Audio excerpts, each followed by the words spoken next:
just and free. Oh, Canada, we stand on guard for thee. Oh, Canada, we stand on guard for thee.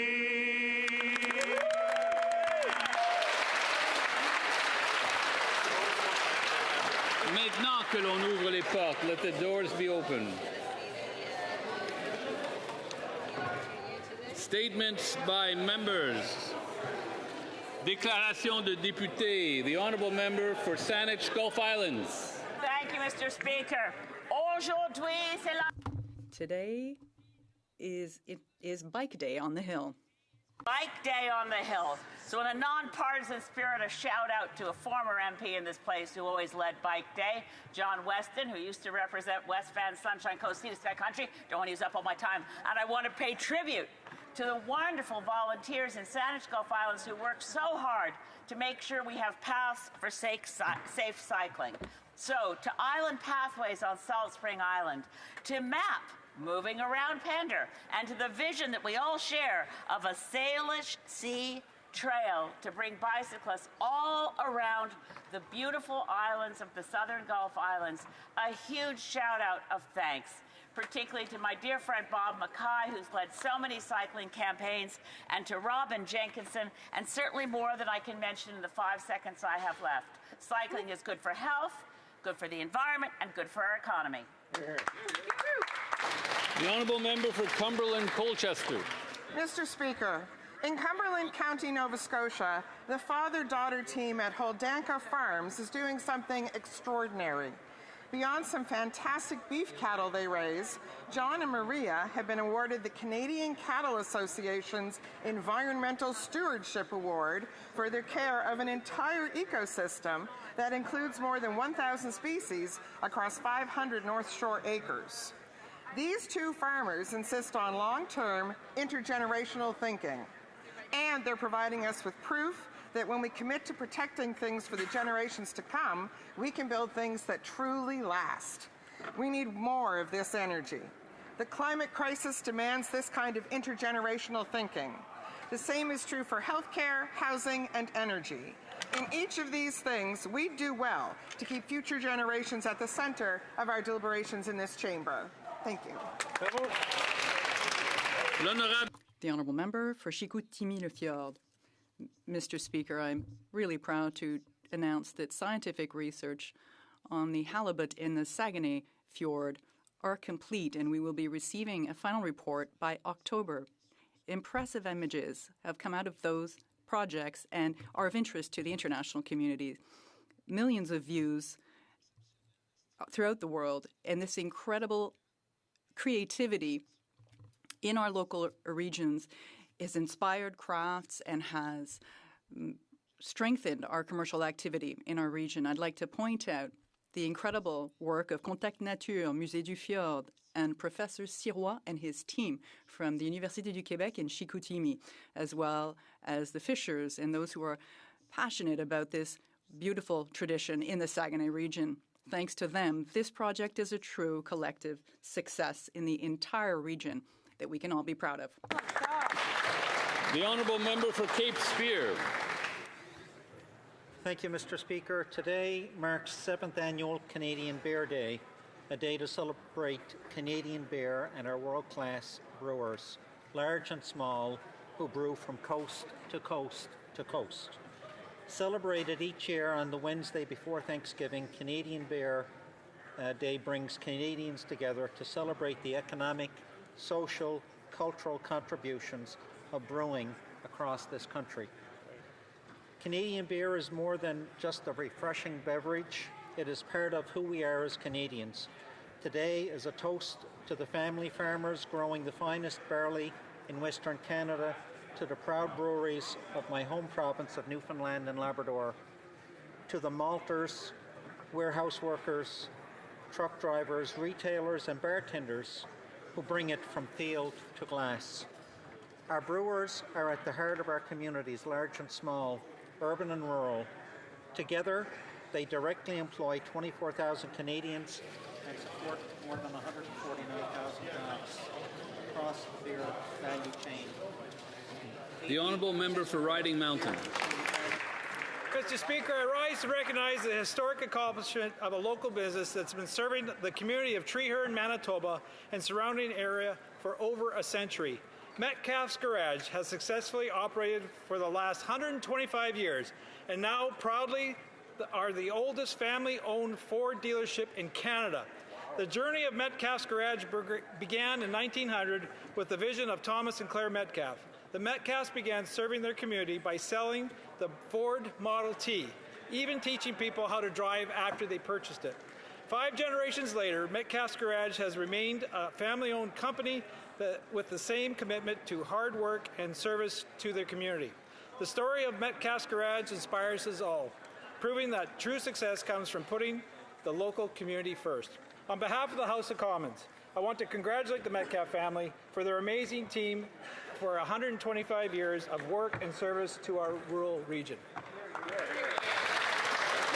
Honorable Député de Compton. The Honourable Member for Compton-Stanstead. Mr. Speaker, thank you. In this Women's History Month, I'd like to pay tribute to a pioneer in municipal politics.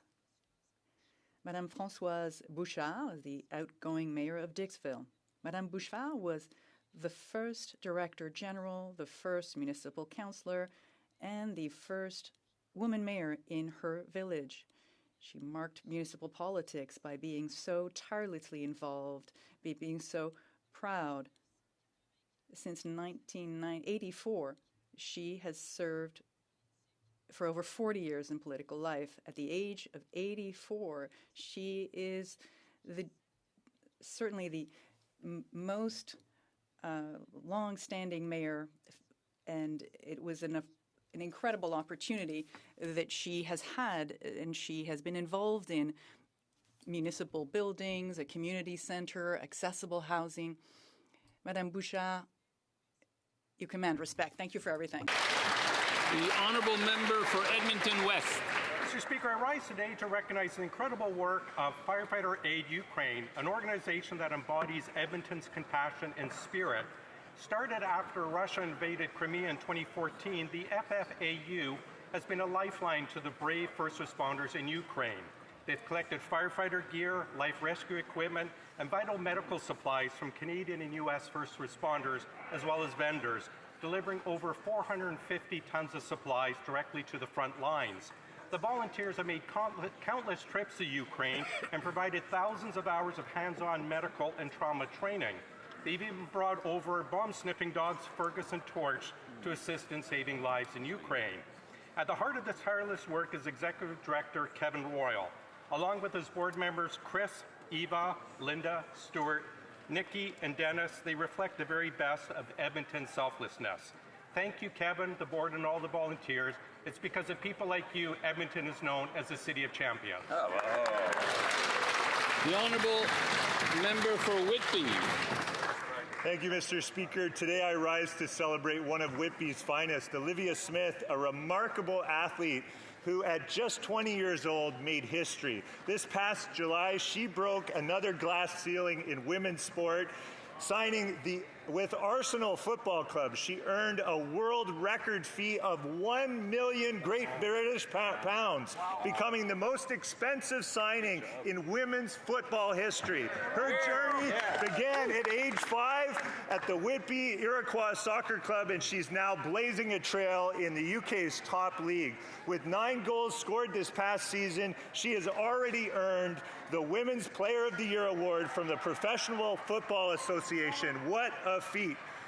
As a soon-to-be dad of 3 girls, I know little girls and fans all across Canada, and including in Whitby, are inspired by Olivia's every move. Olivia, we're all cheering for you. Yes. The Honourable Member for Oshawa. Mr. Speaker, growing up in Oshawa, the nightly routine was simple. Dinner at home or at Teddy's if you were lucky. Then spend as much time outside as possible, knowing it was time to go home when the street lights came on. But now, crime has gotten so bad that the new nightly routine is to lock your car, hide your valuables, and turn on your security system if you have one. Police in Durham region and across the country are now urging Canadians to take part in what they call the 9 p.m. routine, asking residents to secure their property before bed. This is the reality after 10 years of Liberal soft-on-crime laws. Shame. On Monday, despite pleas from police associations, victims, and countless other law-abiding Canadians, the Liberals voted against our Conservative motion to strengthen Canada's bail laws and put public safety first. We need to scrap Liberal bail and keep violent repeat offenders behind bars because Canadians should not need a bedtime checklist. L'honorable député. The Honourable Member for Belleuil-Chambly.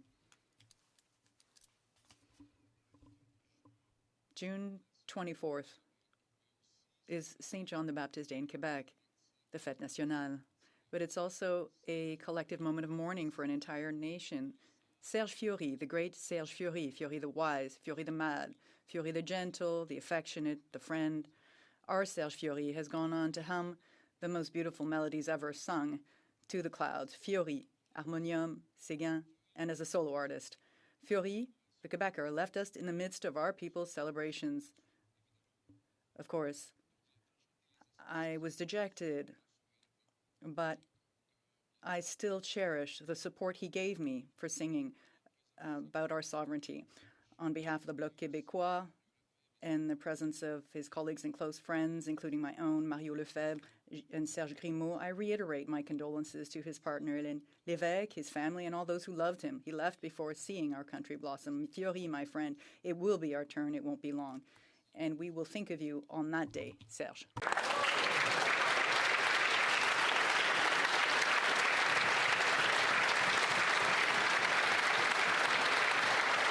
The honourable member for Halifax.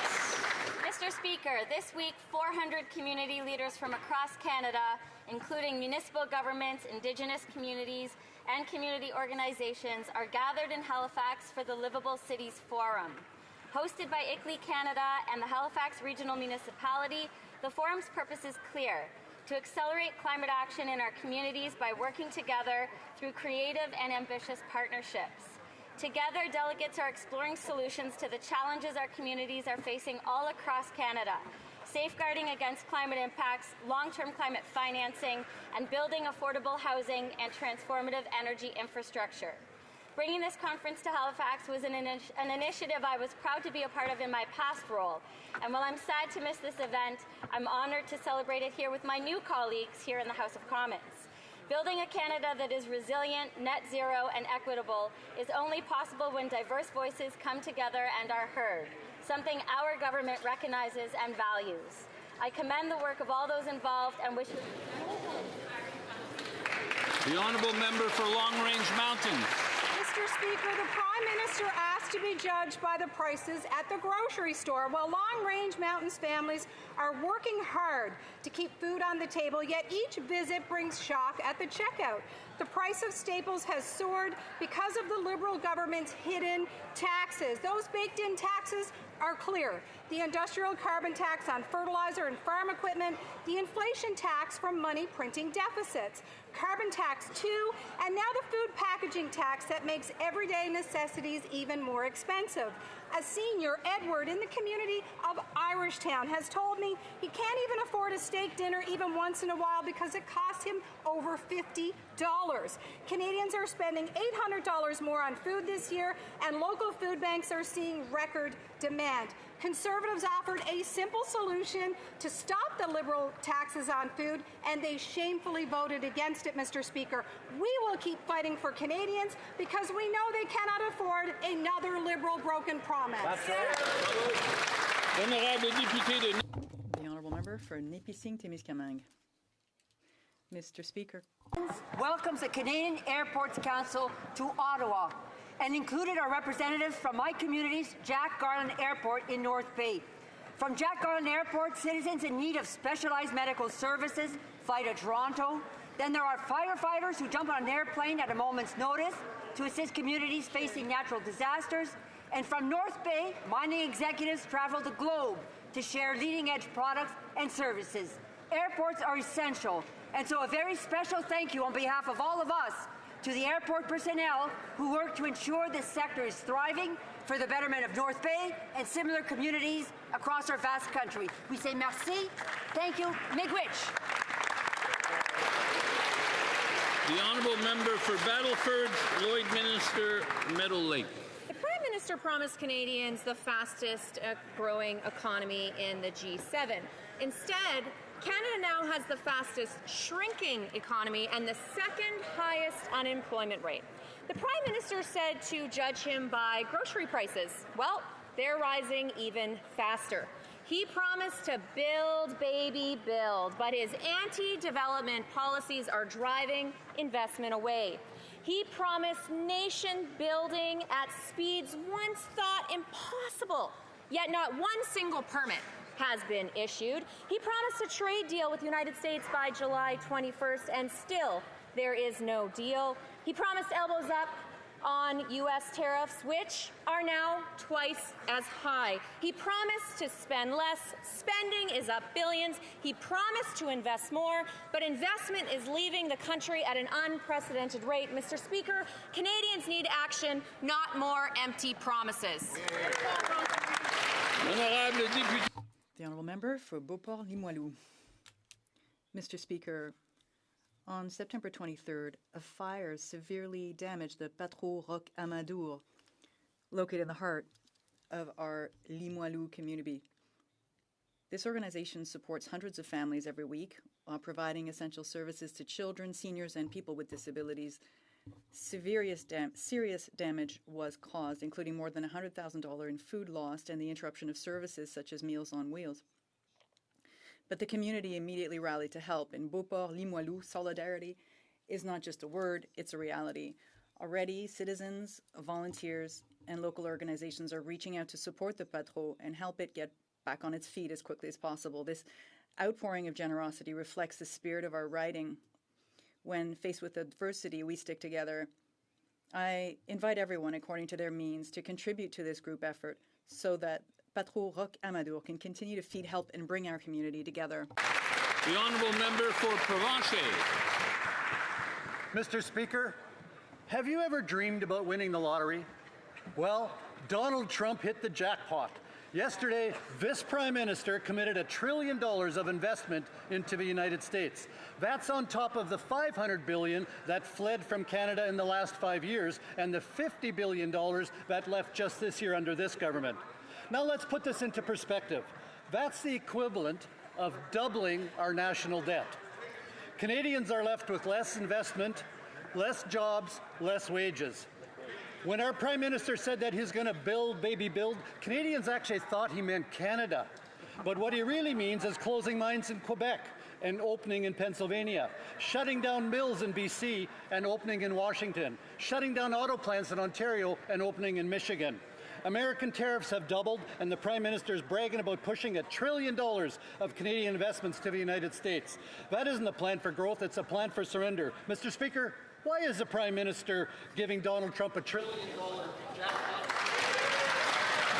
The honourable member for Vancouver Granville. On October 12th, Ismaili Muslims from Vancouver to Halifax, from Resolute to Laval, and around the world will celebrate the 54th birthday of His Highness Prince Rahim Aga Khan, his first since his ascension to the seat of the Ismaili Imamate. As our 50th Imam, Maulana Shah Rahim continues the legacy of his father as a strong partner to Canada, a partnership built on shared principles to improve the quality of life of those less fortunate, of supporting pluralism, of fighting climate change, of building resilience, and of ensuring that we find ways to work together across differences here at home and around the world. His example to us is that life is a marathon, not a sprint, and that we must build carefully and thoughtfully for the long term.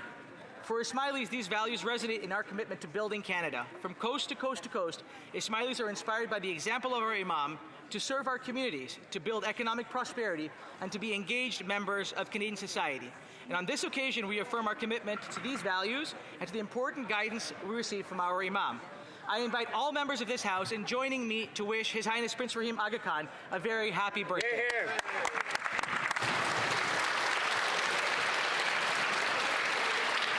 Oral questions, questions orales. The Honourable Leader of the Opposition. Mr. Speaker, now we know why President Trump wanted this Prime Minister to win so much, so he would be against a weak leader whose tax and anti-development policies are driving billions of dollars in jobs to the United States. Yesterday, the Prime Minister promised President Trump $1 trillion of investment in the coming years if we get the deal we want. That is investment that will leave Canada, driving mines and paper mills and factories out of Canada, leaving families without work. Why didn't the Prime Minister negotiate an end to the softwood lumber tariffs instead of offering this gift? The Right Honourable Prime Minister.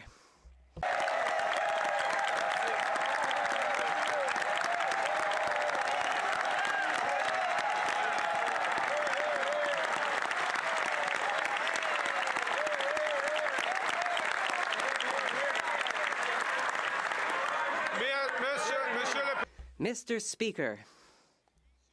Mr. Speaker.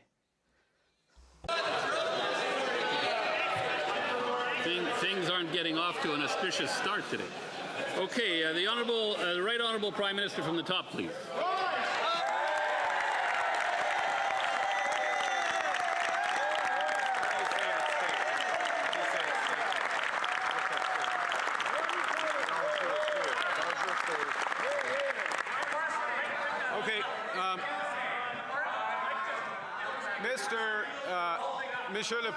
Mr. Speaker, this is another moment to give a little economic lesson to the Leader of the Opposition. The Canadian and American economies are closely aligned, and I gave such a lesson to the President of the U.S. yesterday. I said that what is at risk is Canadian investment into the United States if we do not get a real detail. We will get a deal, however, Mr. Speaker. Leader of the Opposition.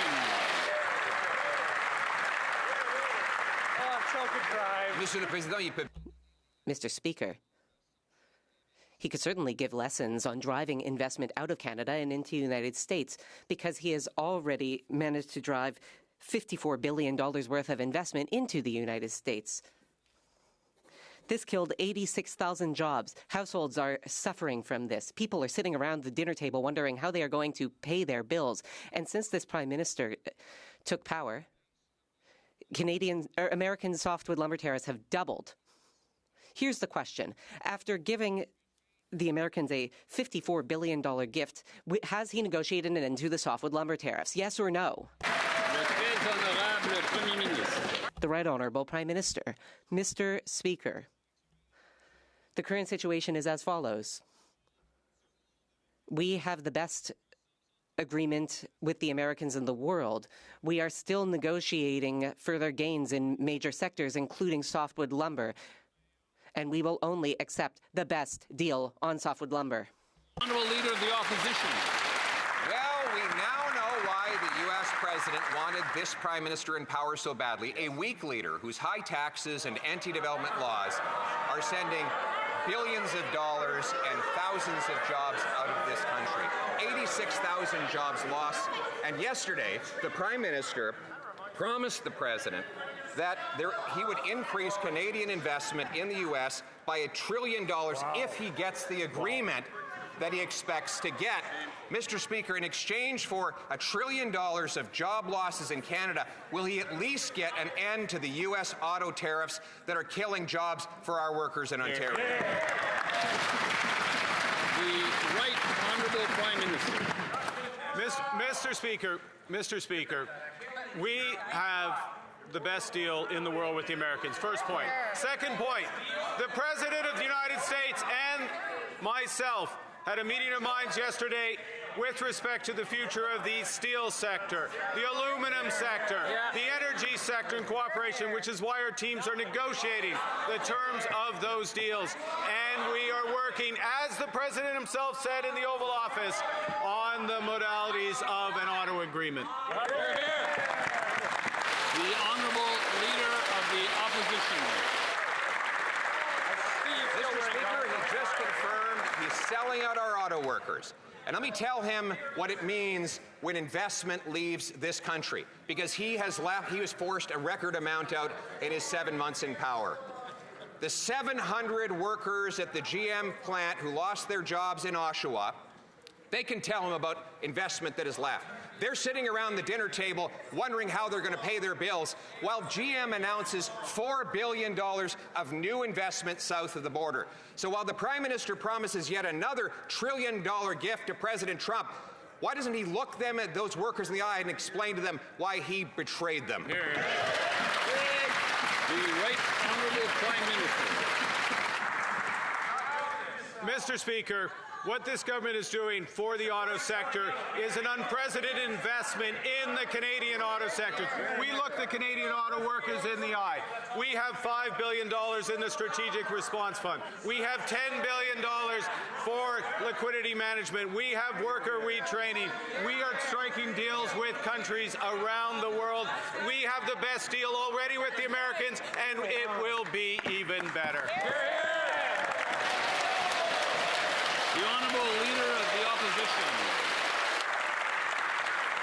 Well, Mr. Speaker, we'll go soft on him today because I know he's still recovering from surgery to have his elbows removed. Remember that promise, Mr. Speaker? Dancing around with his elbows in the air. We haven't seen those elbows since the election, after which $54 billion of investment gone to the United States. 86,000 jobs gone. American tariffs on Canada doubled. And as to the best deal in the world, why is it then, if we have the best deal, that Canada has the fastest shrinking economy in the G7 and 86,000 people are without a job? The Right Honourable Prime Minister. Okay. All right. Mr. Speaker, there are three things that are true. First is, I realized long before the Leader of the Opposition, long before the last election, you remember the last election? Long before the last election, that our relationship with the United States would never again be what it was. Secondly, thing that is true is we have the best deal with the Americans. And the third thing that's true is we will get an even better deal because we... The Honourable Leader of the Opposition. Canadians do remember the last election where that Prime Minister promised to put elbows up. It was not a promise, it was the promise that he ran on. Now those elbows have come down, the American tariffs have doubled, we have by far the weakest economy in the G7, 86,000 people have lost their jobs, and the Prime Minister went pathetically to the White House to offer a $1 trillion gift, bowing before the President in weakness. $1 trillion, Mr. Speaker. Speaking of the last election, where in his platform did he promise to give $1 trillion of our investment dollars to the Americans? The Right Honourable Prime Minister.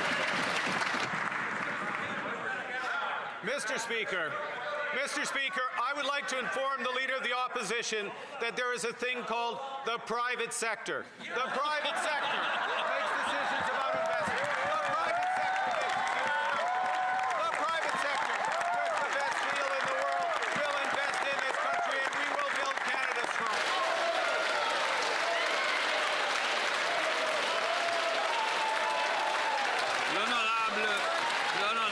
The Honourable Member for Belleuil-Chambly.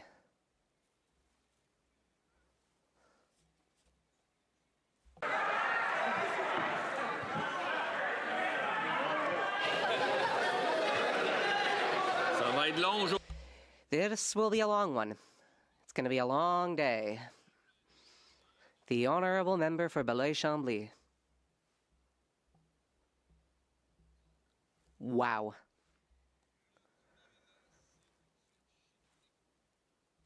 The Prime Minister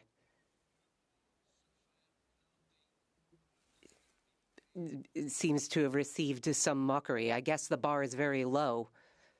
All he had to do was not fall on his face in front of the U.S. president in the entire world. So I guess he did that. He said that he was a strong leader. That's great. But the Prime Minister ought to gain more and talk less. Is the Prime Minister truly content with a few nice words from the U.S. President instead of a trade agreement. The Right Honourable Prime Minister. Mr. Speaker, I am happy that the U.S. President and I had a meeting of the minds about a deal for the steel, aluminum, and energy sectors. That is why our teams are working on just such a deal as we speak. The Honourable Member for Belleuil-Chambly. But that's not what we heard about during the campaign. It was supposed to be better than that. The truth is the Prime Minister came back empty-handed with nothing at all. Zero. Zilch. Yet there are new tariffs on trucks and increased tariffs on softwood lumber. The great negotiator is again coming back into the country, the tail between his legs. When will he stun us? When will he impress us? The Right Honourable Prime Minister. Mr. Speaker, once again, on July 31st, the President of the United States himself signed the best deal in the world between the U.S. and Canada.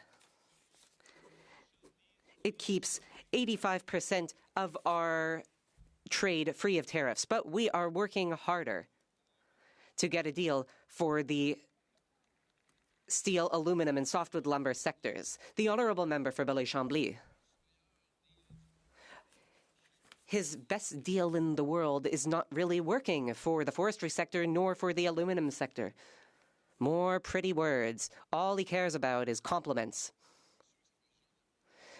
Jean de La Fontaine wrote about the fable of the fox and the crow. Skewering the Prime Minister's view of flattery. Does the Prime Minister really believe that Quebecers will content themselves with the words from the wicked fox?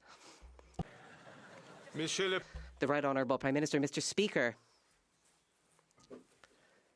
as we speak, our team, including the Minister of International Trade, are negotiating on behalf of the aluminum sector.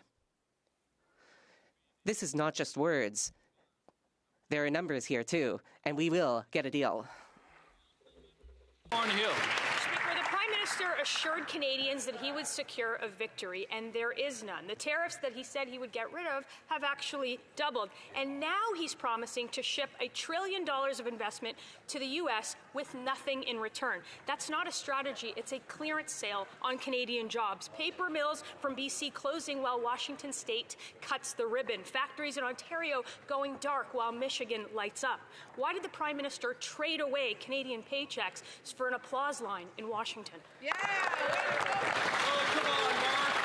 The Honourable Minister of Foreign Affairs. On the contrary, the Prime Minister is focused on protecting jobs and businesses, first stabilizing supply chains through initiatives like our Strategic Response Fund, Mr. Speaker, including on steel, aluminum, manufacturing, auto, and agriculture, continuing to build supply chains while maintaining a strong domestic economy, the lowest net debt to GDP ratio in the G7, Mr. Speaker, while negotiating a strong bilateral relationship and diversifying our supply chains.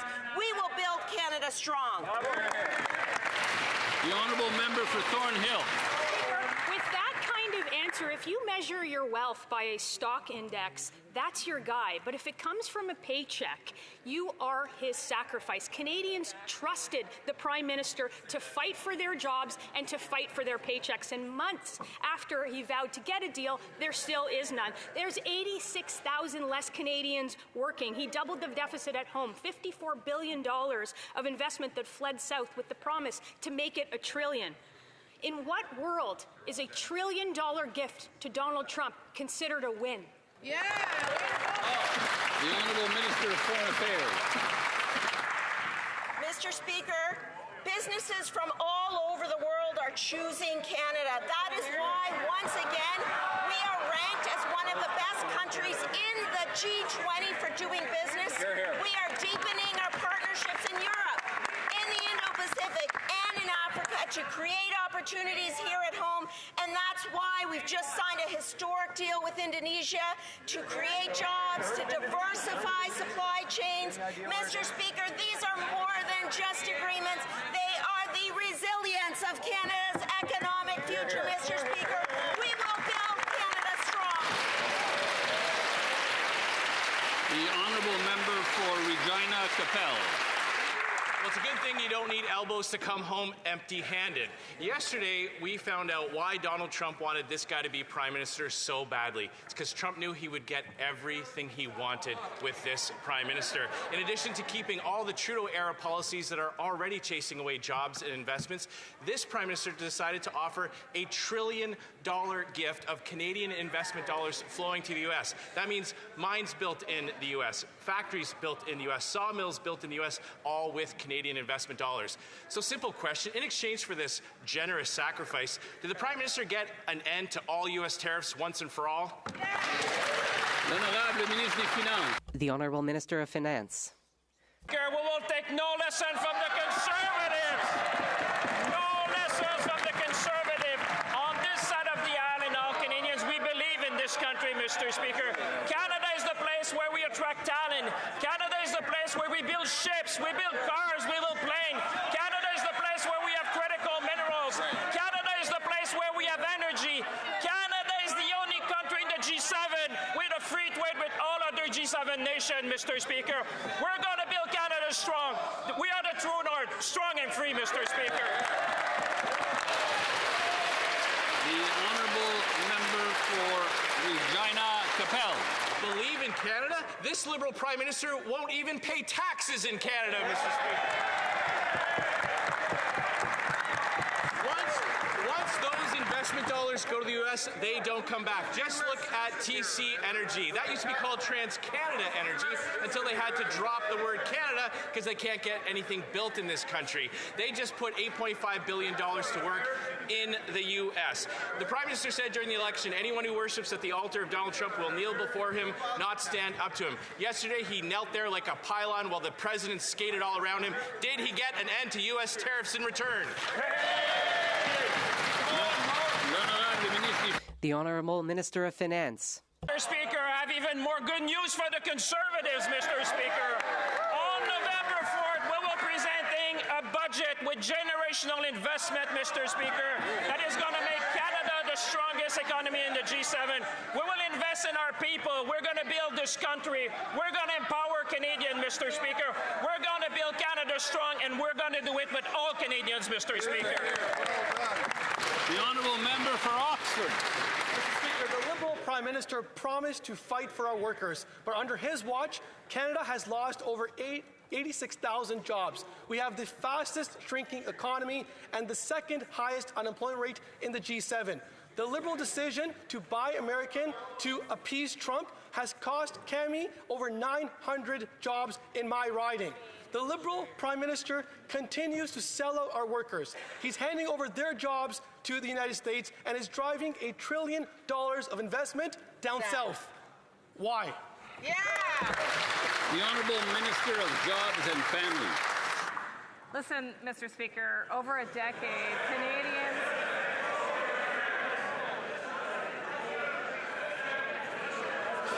I'm trying to listen. The Honourable Minister. Didn't you fire your... For decades, Mr. Speaker, Canadians have watched as Conservatives have fought against their interests. Not just voted against their interests, Mr. Speaker, but actively worked to fight against their families' prosperity. Whether it's beating back unionization, whether it's voting against school nutrition programs, whether it's fighting against Canada Child Benefit, Mr. Speaker, Canadians know who has their back, and it sure isn't the Conservative Party. The Honourable Member for Mégantic-l'Érable-Lotbinière. The Liberals don't want to talk about the $1 trillion of investment. That is the amount that the Prime Minister promised President Trump. over the next 5 years. What did the Prime Minister get in return for this promise? A free lunch at the White House. That's it, Mr. Speaker. That's the only result. Our workers are losing their jobs because businesses will be moving to the United States. Mills and sawmills will be closing their doors in Canada and reopening down south. Is that what the Prime Minister promised to Canadians? A lunch at the White House? The Honourable Minister of Trade. Another little lesson for the Conservatives. We have investors in Canada that invest all over the world. For example, the Caisse de dépôt et de placement. The proceeds come back to Canada, where they are given over to our nurses and doctors and firefighters. Everyone benefits. Canadian investment abroad is a good thing for Canada. It is a tool that we can use to build Canada strong. And that is exactly what we are doing with our workers. The Honourable Member for Mégantic-l'Érable-Lotbinière. What we want, Mr. Speaker, is a country where people invest here, where people around the world invest here in Canada. Instead of doing what the Liberals do and forking over $1 trillion to the United States over the next 5 years, that will cost jobs. The Prime Minister came back empty-handed. It's not just me saying that. Newspapers all over the country, from coast to coast to coast, are in agreement. A lot of words and little results when the Prime Minister goes to meet President Trump. Why is the Prime Minister selling out our future to the United States instead of keeping his promise to end the tariffs? The Honourable Government House Leader. Wow, it looks like there's a Conservative quoting Radio-Canada. That's new. They wanted to abolish Radio-Canada during the last campaign. Pension funds and people around the world are investing in Canada. The world is investing in Canada. We are one of the best countries in the G7 for direct foreign investment. And then, thanks to us, we will be building projects that people can invest in. Ports and major projects built with Canadian steel, Canadian aluminum, built by Canadian trades workers. The Honourable Member for Rivière-du-Nord. Mr. Speaker, 5 premiers, including the Premier of Quebec, wrote to the Prime Minister with a clear request that he should withdraw the federal government's factum in the Supreme Court challenge of Bill 21. These 5 premiers refused to let Ottawa use the courts as a weapon in its fight against the notwithstanding clause. I will quote the 5 premiers. The federal government's arguments represent a complete disavowal of the constitutional bargain that brought the Charter into being. Will the Liberals end their constitutional power play and withdraw their factum? The Honourable Minister of Justice. Mr. Speaker, the Liberals did not begin this court challenge, but we will participate in a case that is now being studied by the Supreme Court. It is very important that the federal government protect the Charter and the rights of Canadians. Mr. Speaker, after a few years, this case has reached the Supreme Court. It would be unthinkable for the federal government not to weigh in. We will take part in this court case, and we will protect our Charter today and into the future. The Honourable Member for Rivière-du-Nord. Mr. Speaker, this morning, when he was questioned about the federal government's attack on Bill 21 and the notwithstanding clause, the Minister of Justice went rogue once more. He defended his crusade by stating that democracy is under pressure around the world. And as an example, he cited the war in Ukraine, Mr. Speaker. So I guess for him, Quebec's use of the notwithstanding clause to protect state secularism is a risk to democracy comparable to Russia's invasion of Ukraine. Honestly, will the minister immediately withdraw that ridiculous and insulting analogy? The Honourable Minister of Justice. When a member chooses to misinterpret a quote for his political position, it's clear he believes his own argument is very weak. The positions that we have advanced in the Supreme Court of Canada are that the notwithstanding clause does not allow governments, federal or provincial, to permanently damage the rights of Canadians, and that it does not permit governments to silence the courts when governments violate the rights of Canadians. The provinces may have a different point of view. I invite them to participate in the court proceedings. That is a healthy way in a democracy to challenge ideas you may not like. The honourable member for Dufferin-Caledon. This Prime Minister's broken promises are hurting Canadians. He promised he was going to spend less, and in fact, he's going to spend more, a lot more. Trudeau left a deficit of $42 billion. This Prime Minister is going to supersize it well past $60 billion. Deficits cause inflation, but it's Canadians who end up paying the price. In fact, 86,000 Canadians have paid that price by losing their jobs. When will this Prime Minister stop his reckless spending? When? The Honourable Secretary of State for Financial Institutions. Mr. Speaker, you can't make this up. This coming from a leader who's never had a job outside of this House and who couldn't even negotiate with the members of Carleton to keep his seat.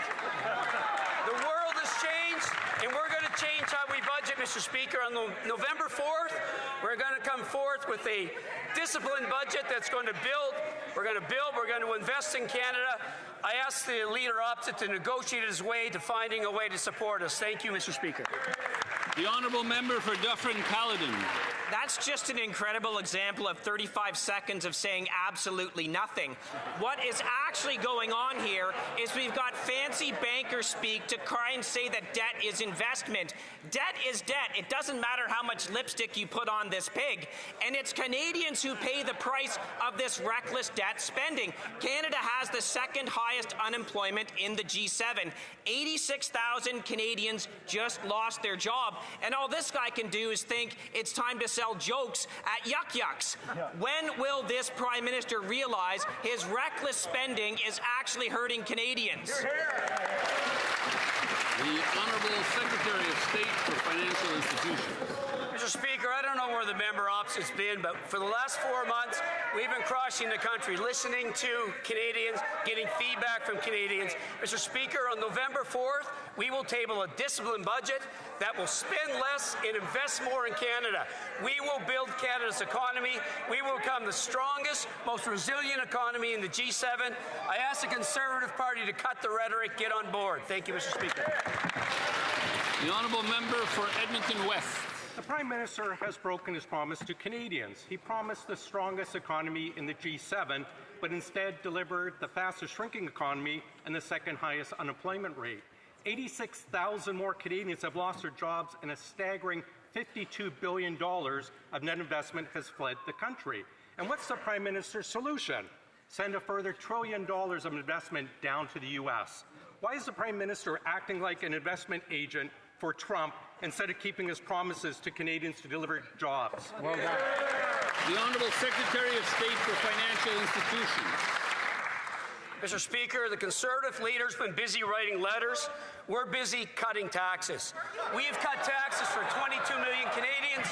We've cut the GST for first-time homebuyers. Interest rates are dropped. And, Mr. Speaker, we are going to build homes at a pace not seen since the Second World War. I ask the party opposite to get on board, stop fighting our initiatives, and support us. Thank you. The honourable member for Edmonton West. 10 years to deliver all that, and they've delivered nothing. Now, this Prime Minister's promised fiscal discipline, but instead is playing fiscal shell game with his to hide his failures. He's broken his promise to deliver a declining debt-to-GDP ratio and has abandoned fiscal guardrails. The accounting sleight of hand they're offering cannot hide the truth. A deficit of well over $60 billion. Canadians know that debt is debt and deficits drive inflation. How much higher is inflation going to go because of the Liberals' broken promises to rein in their out-of-control spending and deficits? The Honourable Secretary of State for Financial Institutions. Mr. Speaker, we consider elections job interviews. Canadians looked at the resume of our leader and the leader of the opposition.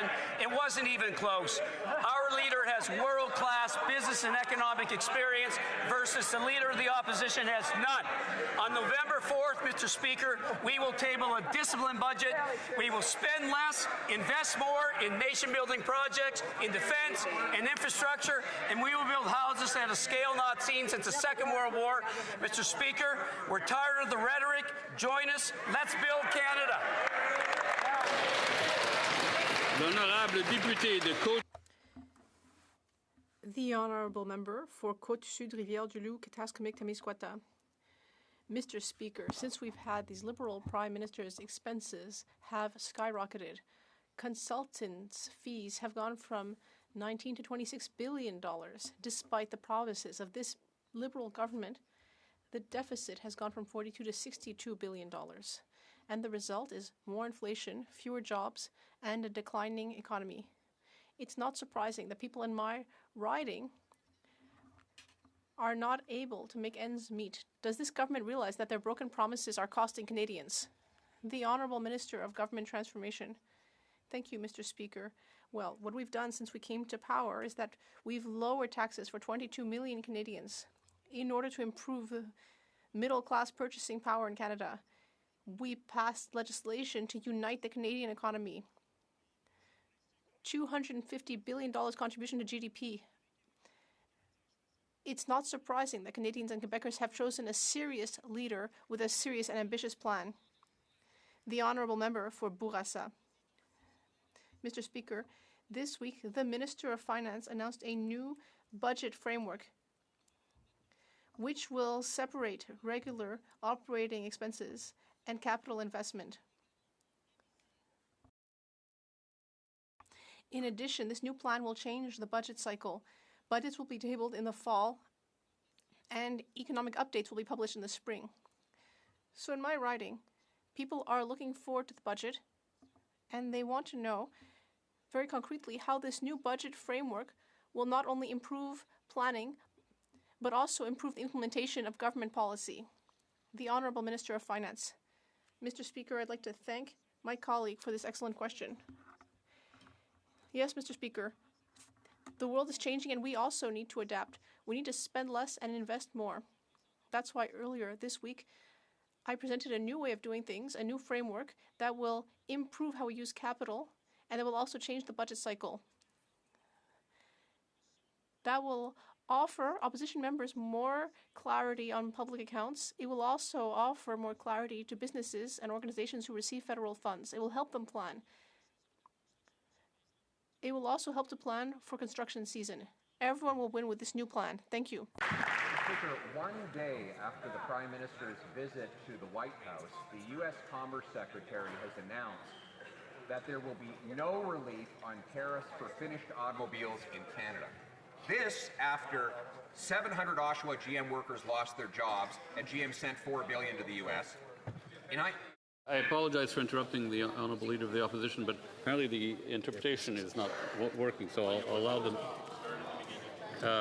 Is it back on? C'est bon? It's good?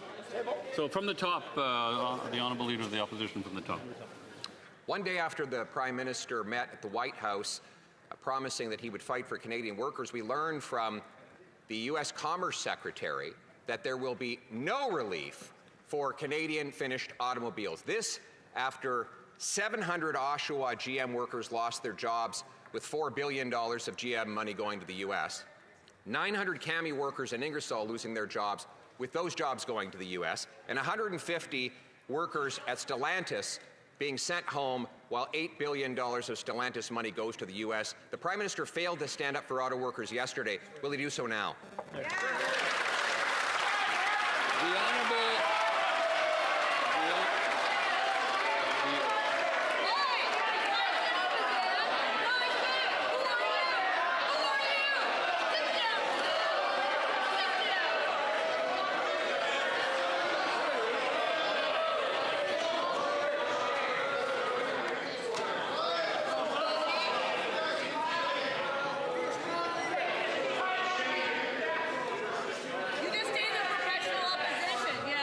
Okay, the Honourable Minister of Foreign Affairs.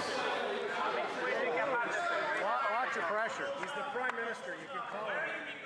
Mr. Speaker, I am pleased to report that the Prime Minister and the President had a very productive discussion yesterday on steel, on aluminum, on energy for the benefit of the Canadian economy, and on auto. I remind my colleague of the President's words. We want Canada to do well making cars, so we will get there. Mr. Speaker, I encourage the Leader of the Opposition to take a look at even Ford Canada in my riding of Oakville and to realize that on this side of the House we are building. The Honourable Leader of the Opposition. Mr. Speaker, yesterday the Prime Minister refused to stand up for our auto workers, and today he refuses to stand up for our auto workers. How can he sit right there? Well, the U.S. Commerce Secretary just came out and said the 25% tariffs will stay in place. Despite the Prime Minister's concession after concession, he backed down on counter tariffs, backed down on the DST. Yesterday offered $1 trillion of Canadian investment money, and still he can't win anything from our auto workers. What does he say to those thousands of auto workers that are out of work because of his weakness?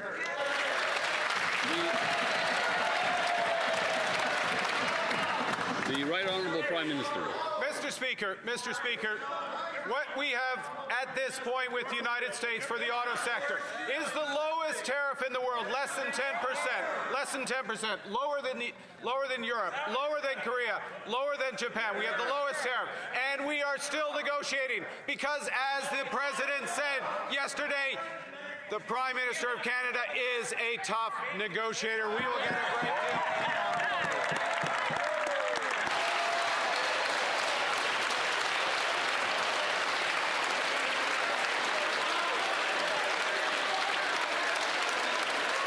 The Honourable Leader of the Opposition. There we go. Mr. Speaker, give me $1 trillion and even I will say something nice about this guy.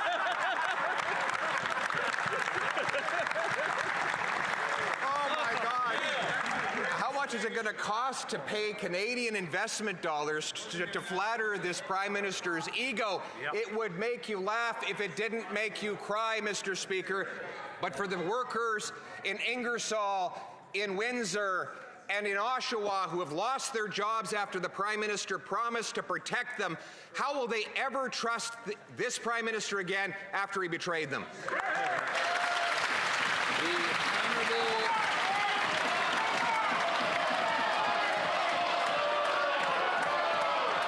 The Honourable Minister of Foreign Affairs. Just a moment.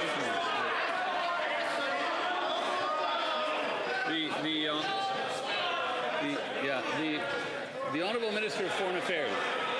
Mr. Speaker, one thing that Canadians know from Ingersoll to Windsor to Oakville to Oshawa is that on this side of the House, we will not let Canadians down.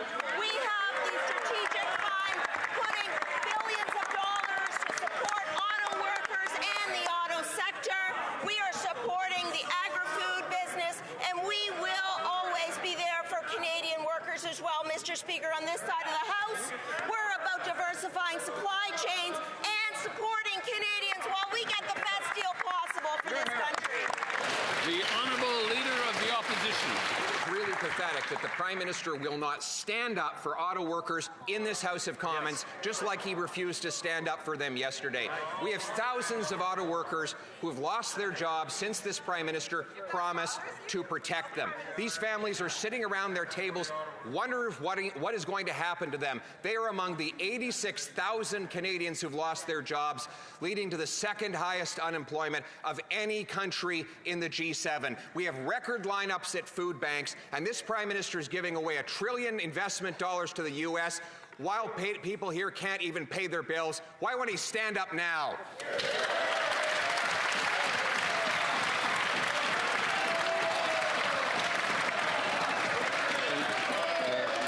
The Honourable Minister of Foreign Affairs. Mr. Speaker, we will take no lessons from the Conservatives on standing up for Canadian businesses and Canadian workers.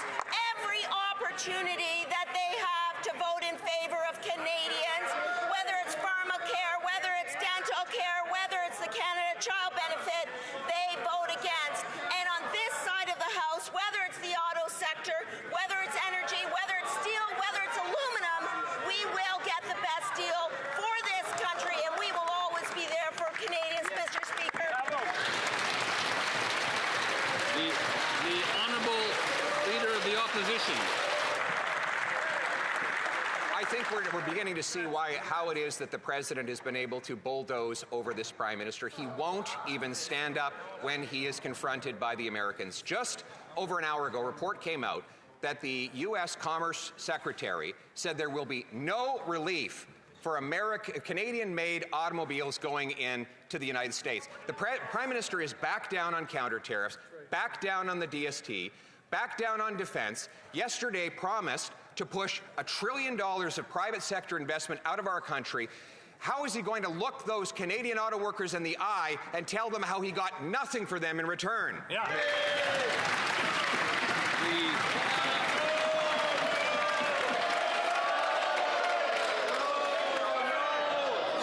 The Right Honourable Prime Minister. Mr. Speaker, it is a sad day in this House when the Leader of the Opposition suggests that standing up for the defense of this country, when the Leader of the Opposition suggests that spending to defend our borders, that spending to defend our fulfillment in NATO, that is backing down on defense. Shame. Now, we have the lowest tariff on autos of... Speaker, come on, we can't even hear anything. The Honourable Leader of the Opposition. Mr. Speaker, at least he finally got up, but he didn't address the question about auto workers. There are auto workers who are sitting at home right now who do not know how they're going to pay their mortgages. This Prime Minister looked them in the eye and said he was going to protect their jobs. And then he said he would put his elbows up. And then he said he would get a win by July 21st. Then he said that he would have a deal. There's been no deal. There's been no win. And now for these workers, there is no job. Today we learned that he's backing down again on auto tariffs. Why is it that he's selling out our auto workers at a time when they need him most?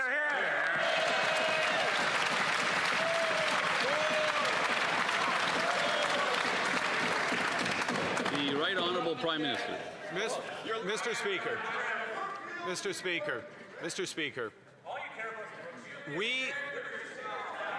Come on, Mr. Speaker, listen to this.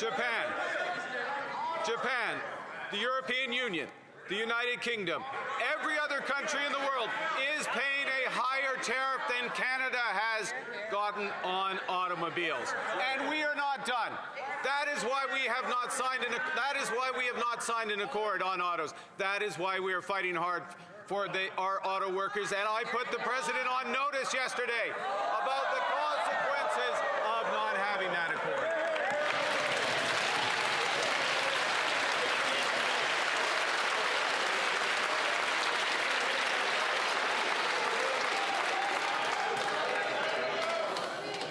Okay.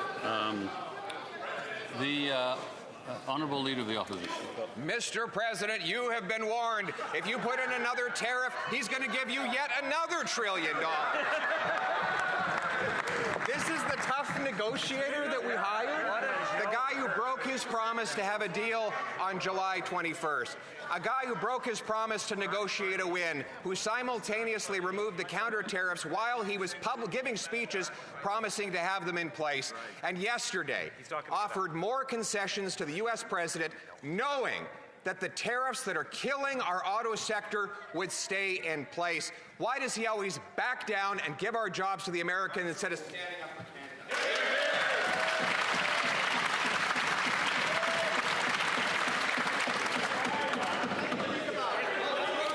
I just want to make sure we're ready before we go to the...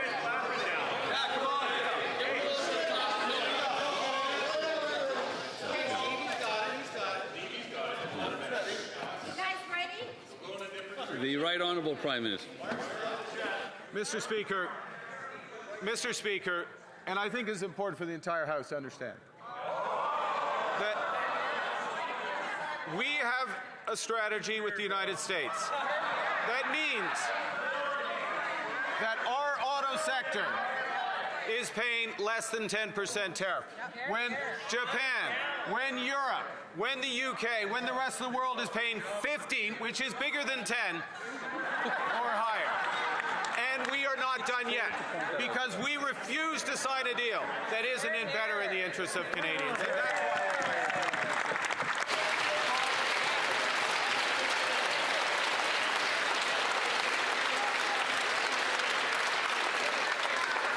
the Honourable Leader of the Opposition. Mr. Speaker, he is already signing a deal that makes us worse off because he makes concession after concession after concession while getting nothing in return. Yesterday, he announced that his policies will drive $1 trillion of private sector money out of our country as part of the agreement that he is going to sign with the United States. That means factories and plants closing in Canada. Most of all in our auto sector, which is on the verge of being wiped out after he promised to save it. So can he tell me, did he demand the president lift all tariffs on Canadian autos, yes or no?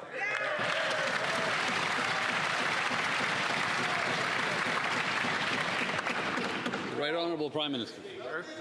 Mr. Speaker, our agreement yesterday, the President and myself, is to focus now on steel, on aluminum, on energy, the building blocks of our broader competitiveness, including our auto sector. Those negotiations on autos continue from a position that is the strongest in the world. 10 is less than 15, which is less than 25, which is less than 50.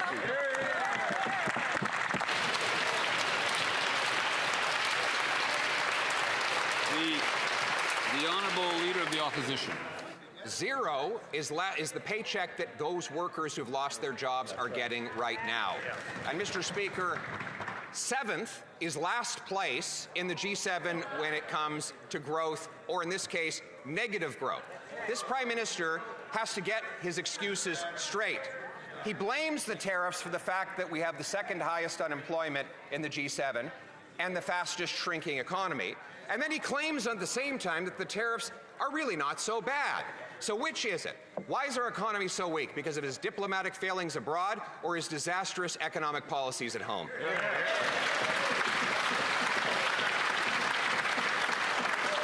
The Right Honourable Prime Minister. Mr. Speaker, as I've been saying all this year, long before the Leader of the Opposition caught up, the U.S. has fundamentally changed its trading policy with everyone. It is a rupture. In that environment, Canada has the best deal. But what we are doing is controlling what we can control, which is building Canada strong. November 4th, that side of the House is going to have a chance of whether they're going to build alongside Canadians a generational investment in an ambitious future for all.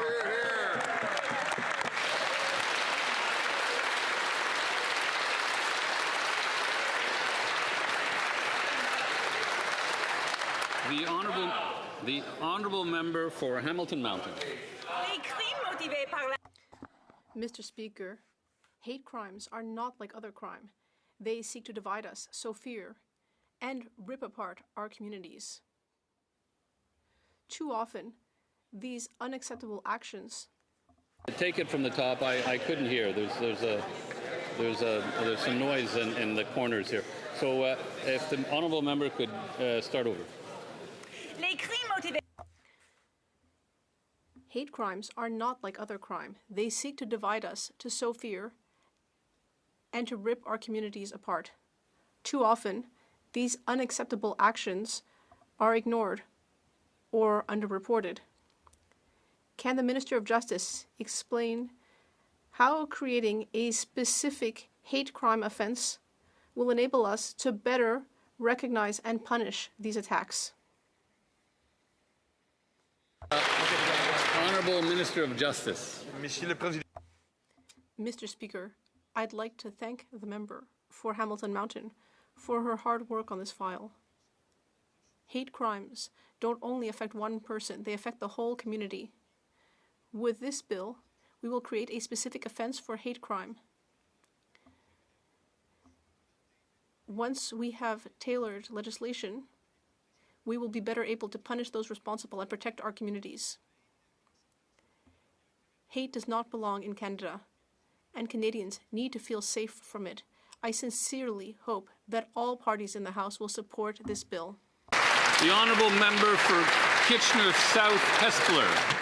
Thank you, Mr. Speaker. This Prime Minister promised to create jobs in Canada, but since he became Prime Minister, we've lost 86,000 jobs. Promise broken. He promised to increase investment in Canada, but since he became Prime Minister, we lost $54 billion of investment to the United States. Promise broken. Yesterday, we all watched in shock as he promised another $1 trillion of Canadian investment money to the United States. I hope it is not the case that he plans to keep his promise to Donald Trump after breaking his promises to Canadians. How many jobs will it cost us if he does? The Honourable Minister of Jobs and Families. Well, Mr. Speaker, that member is new to this chamber, so maybe he doesn't know the record of the party that he sits with. But they've voted consistently against the interests of Canadians. Not only that, Mr. Speaker, but they've fought against Canadians' rights, whether it's labour rights, Mr. Speaker, whether it's the right to retire at a decent age, Mr. Speaker, whether it's the right to raise our children with the resources that we need, Mr. Speaker. These Conservatives have voted against Canadians, and that's why Canadians don't trust them, Mr. Speaker. On this side, they trust the Prime Minister to get this job done. The honourable member for Sherwood Park, Fort Saskatchewan. Mr. Speaker, on the other hand, this minister is not a new member, and so she should know her own record. 86,000 job losses under this Prime Minister alone. Canada has the worst youth employment rate in over 25 years. Job numbers come out again this Friday, and the situation continues to get grimmer. Witnesses at our parliamentary public hearings on youth unemployment were very clear yesterday. It isn't a wealth distribution problem, it's a wealth creation problem. And the Prime Minister wants to send another $1 trillion to the United States. Why is he breaking his promises and continuing to ship jobs south of the border? The Honourable Minister of Jobs and Families. Mr. Speaker, well, youth would be disappointed to know that that member voted against their interests time and time and time again. Whether it was for skills training, Mr. Speaker, whether it was for Canada Summer Jobs, Mr. Speaker, whether it was in investments in research and innovation, Mr. Speaker, I sure hope that the nature of that question means he'll vote for this budget, Mr. Speaker, because we're going to invest in Canadians, and Canadians know that. L'honorable député. The Honourable Member for Richmond North Basca. Thank you, Mr. Speaker. How can the Liberals clap today? The Prime Minister admitted that this is a sad day. Let's look at all of these broken promises. The Prime Minister promised to create jobs, but what happened was that we lost 86,000, a failure. He promised to grow the economy, but instead we have the second highest unemployment rate in the G7, another failure. He promised to increase Canadian investment and protect our jobs, but the result is that we've lost $54 billion investment dollars that have fled Canada. When will the Prime Minister finally keep his promises? The Honourable Minister of Finance. Mr. Speaker, we have a lot of good news to share. My colleague must realize that this government, the very first thing we did, Mr. Speaker, is bring in a measure to help 22 million Canadians. I'm sure that in his own writing, my colleague told everyone, thanks to the Liberal government, 22 million Canadians won't have to pay as much in taxes. And on November 4th, we will announce a generational investment. Even more good news. Starting on November 4th, we will build a strong, prosperous country, a strong Canada together. The Honourable Member for Quebec Centre. Thank you, Mr. Speaker. Recently, there was a meeting of the leaders of the G7, and Canada clearly stated that it would be a leader in the world race to extract critical minerals, which are important for creating electric vehicles, clean technology, and for information technologies. Controlling these critical minerals will enable us to create good middle-class jobs. It will enable us to protect our economy. Can the Minister of Energy and Natural Resources tell us how the Canadian government will be strengthening our leadership on critical minerals for Quebecers and all Canadians? The The Honourable Minister of Natural Resources. Mr. Speaker, I'd like to thank the member for that question. Our government's commitment to make Canada a leader in critical minerals is being put into action. This weekend I was in beautiful Saguenay, where we announced that Ariane phosphate has been approved for a $735,000 NRCan research grant. By investing in resilient and sustainable Canadian critical minerals and mineral processing, we are putting Canadians to work, securing Canadian sovereignty, and seizing an opportunity to make Canada a clean and conventional energy superpower. The honourable member for Long Range Mountain. Mr. Speaker, the Liberals' $742 million gun grab continues to be mired in controversy after the minister admitted on leaked audio that it will not work. In Cape Breton, residents are angered by the program being launched, and the local police union was left in the dark and not consulted. Now we find out that the Liberal minister is the brother-in-law of the police chief overseeing the program. Will the Liberals now admit that the only way they can get police forces to participate is to hire their family?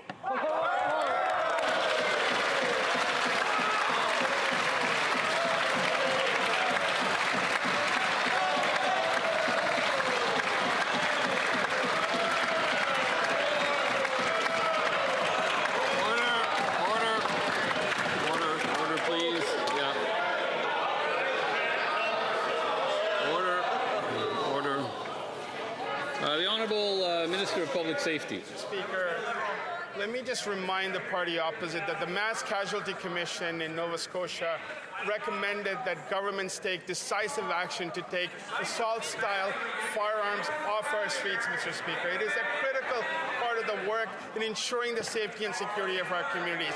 I want to thank the people of Cape Breton for the pilot program, Mr. Speaker. I know the police chief as well as men and women in uniform are very much engaged in this process. The pilot is working, Mr. Speaker. I look forward to reporting back to the House on its progress, and I also look forward to the expansion of the program nationwide. The honourable member for Saanich Gulf Islands. Thank you, Mr. Speaker. This weekend, eminent Arctic expert Professor Franklin Griffiths wrote that Canada needs to, quote, Canada needs to consider the possibility that the U.S. president will, without our permission, send American warships through the Northwest Passage as a show of force.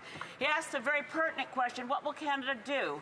And asked whether the Prime Minister would be prepared to start by thanking the Inuit people of Nunavut for protecting Canadian sovereignty through the assertion of Inuit ownership of those lands.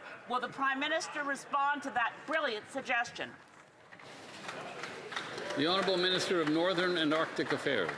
Mr. Speaker, our new government is strengthening Arctic security by investing in people, infrastructure, and partnerships that protect Canada's sovereignty and support resilient communities. We're working with Indigenous governments and territorial partners to ensure Canada's presence in the North is secure, visible, and enduring. That means investments in dual-use infrastructure like ports, airstrips, bridges, and clean energy. That reinforces defense priorities and lasting benefits to communities in the North. Alors, ça met fin à la...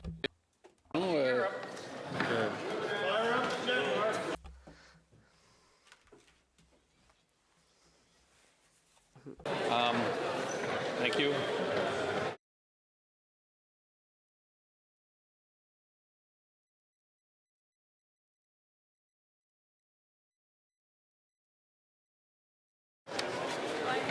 Order. I wish to inform the House of the volume the earpieces will now be reset.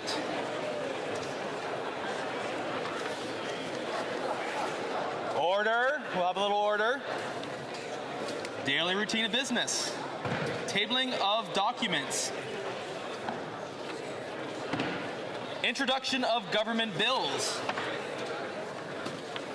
Mr. Anand Dasangari, seconded by Mr. Fuhr, moves for leave to introduce a bill entitled An Act Respecting Certain Measures Relating to the Security of Canada's Borders and the Integrity of the Canadian Immigration System and respecting other related security measures. The motion is deemed adopted. Mr. Anand Dasaguri, seconded by Mr. Fuhrer, moves that the bill be now read a first time and be printed. The motion is deemed adopted. The bill be read a second time at the next sitting of the House. Statements by ministers. Reports from interparliamentary delegations.